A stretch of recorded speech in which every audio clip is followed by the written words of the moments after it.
Hello everyone and welcome.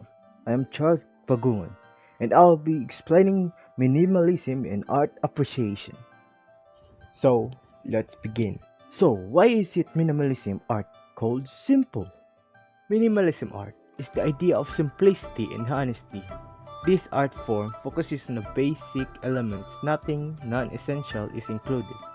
Only the absolute necessities are used to create the art and can be seen in the picture. About minimalism in art. Minimalism is an artistic movement in painting and sculpture where any sense of the artist's role in the work is kept to an apparent minimum to give it a completely literal presence. This results in an extremely simple and pure form, reducing the art to a state intrinsic to its medium with a deliberate lack of expressive content.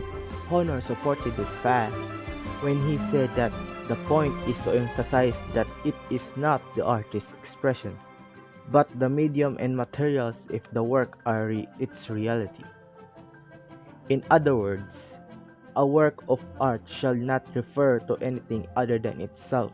As a minimalist painter, Frank Stella once stated, "All I want anyone to get out of my paintings is the fact that you can see the whole idea without any confusion.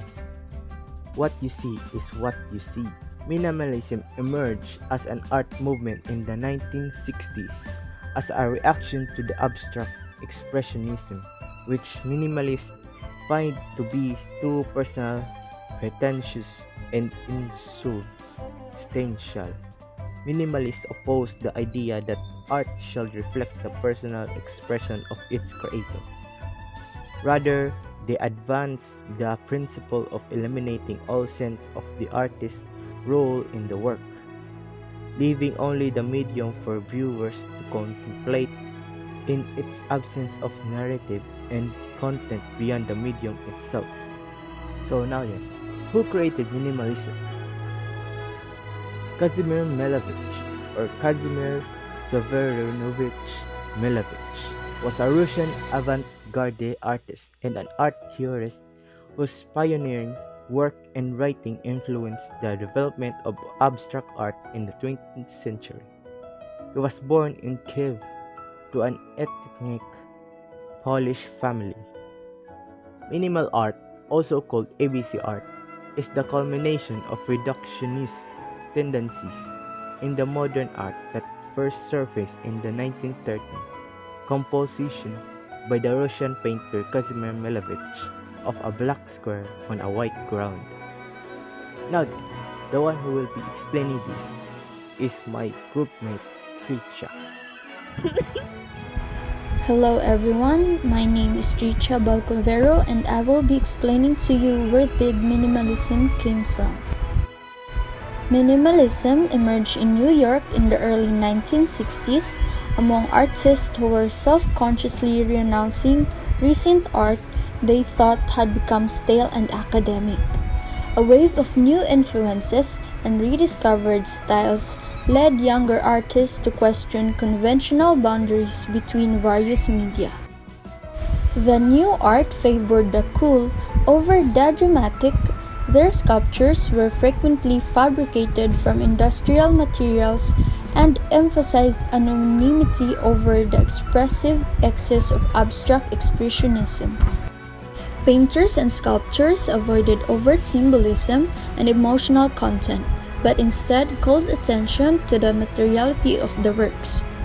By the end of the 1970s, minimalism had triumphed in America and Europe through a combination of forces including museum curators, art dealers, and publications, plus new system of private and government patronage, and members of a new movement.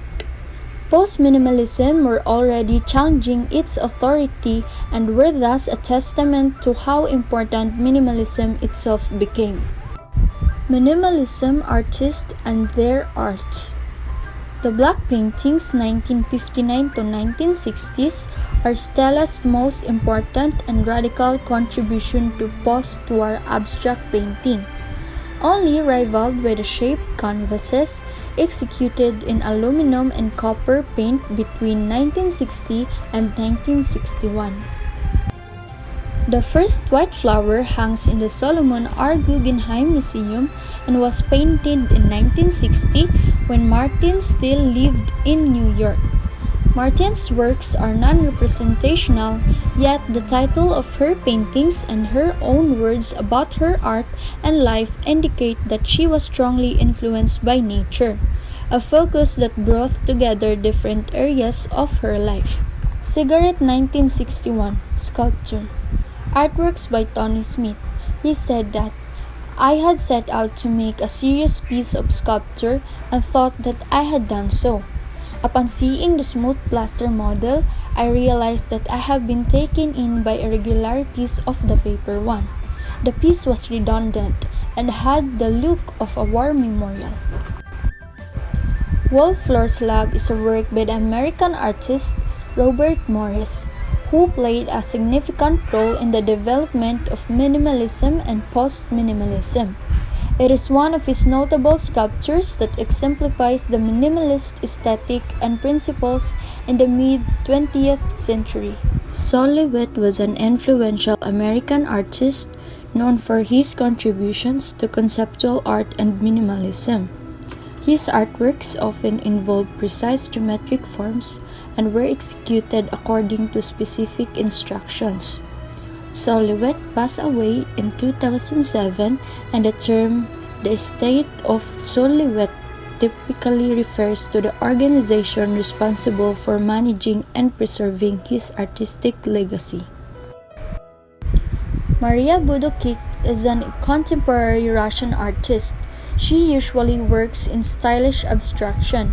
Some of her paintings are an extraordinary combination of rustic, graphic, vintage, and modern, while others are abstract living works. In her latest collection, Abstract Fabric Sculpture Paintings, experiments in the works have reached a new level, opening not only for the audience but also for themselves. Extraordinary forms of embodiment of ideas. In addition, Budokik is a popularizer contemporary art in Russia, and together with a group of art historians, recorded the course How to Understand or Fall in Love with Contemporary Art. Goods and bads about minimalism. Minimalism in art can be appreciated for its simplicity, which often allows viewers to focus on the essence of an artwork. Its clean lines and minimalistic elements can convey powerful messages with subtlety. However, some critics argue that it may risk oversimplification, potentially leaving little room for depth and complexity in artistic expression. Now, let's wrap it up. Thank you all for watching, and goodbye. Bye bye.